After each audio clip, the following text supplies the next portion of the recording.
Hey, what's up everybody? It's DaYDreaMz. Welcome back to the channel for another War and Order video. Guys, I'm here in the LOD Hive, in the LOD Alliance, helping them defend here. So I wasn't able to get it recorded because I was just in such a hurry because I had to speed reinforce on a member and on one of the flags. And you know, the member's name's Hi. He's the one that prompted me to make this video. So hi. I think this is his march here. No, it's not. But anyway, he's pretty far from the hive. Like, he's out here somewhere.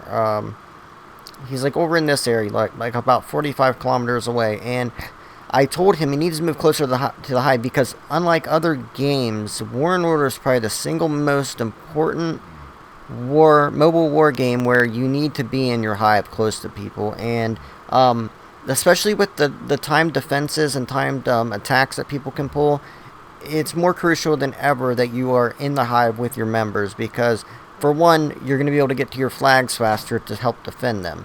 For two, you're going to be able to be reinforced faster. You're going to be able to reinforce your allies faster. Like, I didn't even see that Clam got hit.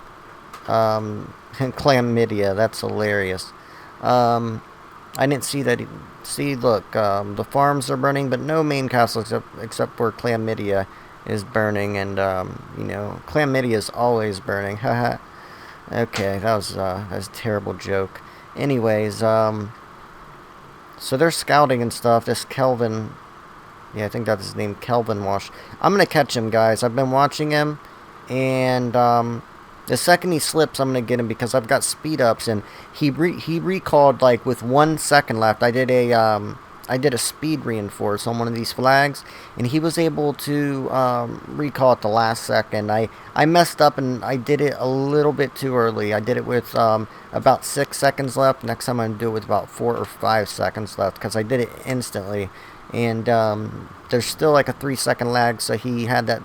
He was quick. He did a good job on recalling, but definitely, guys, more than any other mobile war game, in War and Order, make sure you're in a hive and make sure you're set up organized. Like, you know, maybe put your farms on the outer perimeter and put all your members close together, real snug, one by one in perfect squares, because that's going to make it to where you can defend each other properly. Because you see all these farms taking up space, that's a few extra seconds that you're unable to. Keep doing that so that way when attack happens I can see it in the alliance. It's really important because those are extra seconds that you can't reinforce. Now, if someone's very far away, let's say, see I'm like over this way, let's say I don't have very many speed ups, and let's say Oswald's getting hit. So what I'll do for Oswald is, I hit the wrong thing, reinforce. I'll go to quick select. I have 5, you see how you have 5 layers? I've got these 2 layers set up for monsters right now. But what I really need to do is I need to set up a layer for, 1 layer for defense and 1 layer for quick defense. So we're going to go do that right now so I can show you guys exactly how you're going to want to set that up.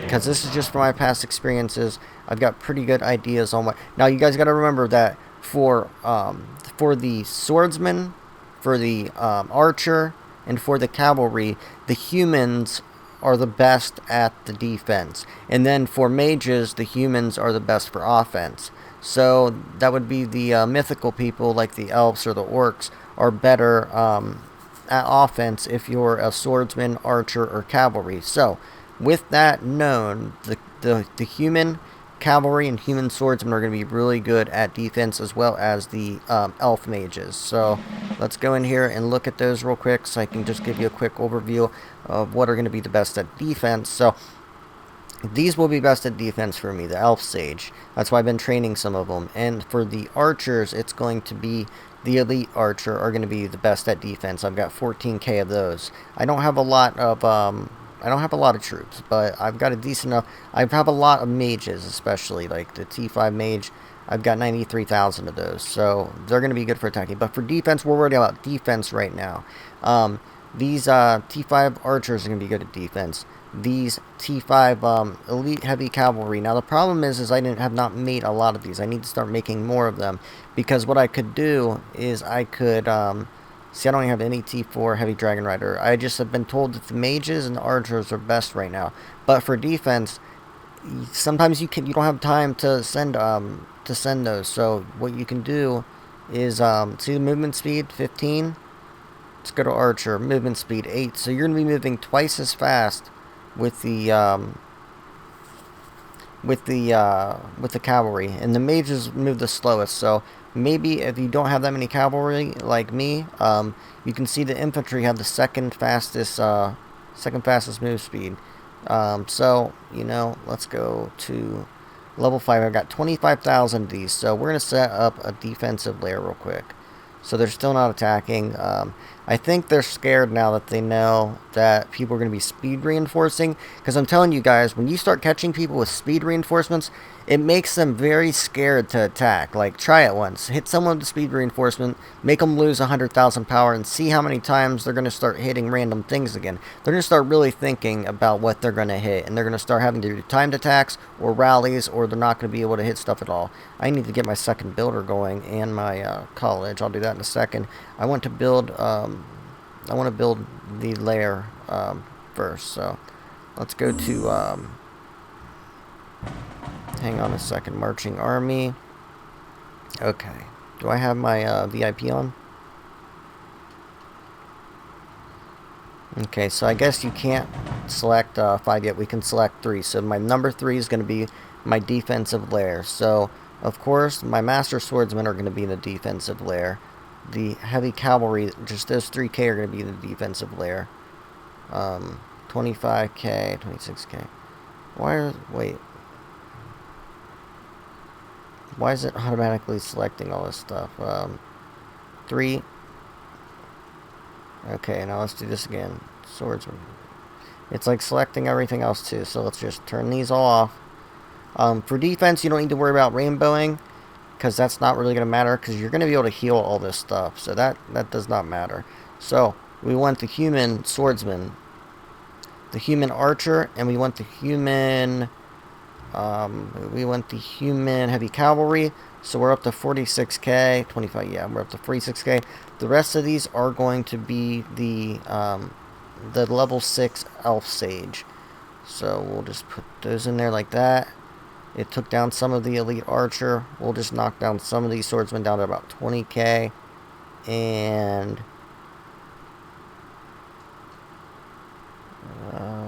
right up to 4. Okay, that to me looks like a pretty good defensive layer. You've got 4 different of the troop types. I don't care about the elf archers, or not the elf archers. We've got the we've got everything we need in there, so we're going to save that. So that's our defensive layer. I think it's going to be good for now. If I can find something better, trust me, once the wars start popping off and I get into these battles, I'm going to know the best stuff to use, and I'm going to be able to know it very quickly. I'm going to just see the numbers, and I'll be able to know. As far as skills, let me make sure that I... equipment. I got the 3.2 mage attack on that. I've got the 3.2 mage attack on that as well, so that's another 6-something% mage. Then just these tier 1s, like I couldn't really choose them. The infantry HP is nice, especially on defense. Another infantry AP that's going to be nice on defense, and 1.6 on cavalry defense. So that all, it's all nice. Lord skills. So let me show you what I went into. Infantry, attack, infantry, physique. Then I went down into mage and archer, attack and physique. And then here I went, I wanted to... The reason I didn't go down the infantry defense, which, would have been great, I wanted to get that mage defense. I don't know why, but I didn't have anything in cavalry yet, so I wanted to get that as well. Be a little bit more well-rounded. Wounded capacity, battle flag, and then I went straight down the infantry again. So I want strong infantry and mage especially, and the archer, and then as soon as the cavalry become better, then I'll get those too. So, yeah, this video, I was hoping there would be some more action. I wish I would have got that first bit recorded, because I'm sure they're crapping their jocks right now, because they almost lost a full march. Like, they were 1 second away from losing a full march. So now, that's all you have to do is put fear in these people. Once they have fear in them, they're going to stop making these stupid decisions. Like, they think it's fun just to blindly attack if they're getting away with it. But once they stop getting away with it and they're paying the repercussions of war, then they're going to start negotiating. Like, oh, can we please, here, we'll give up some of our territory if you leave us alone.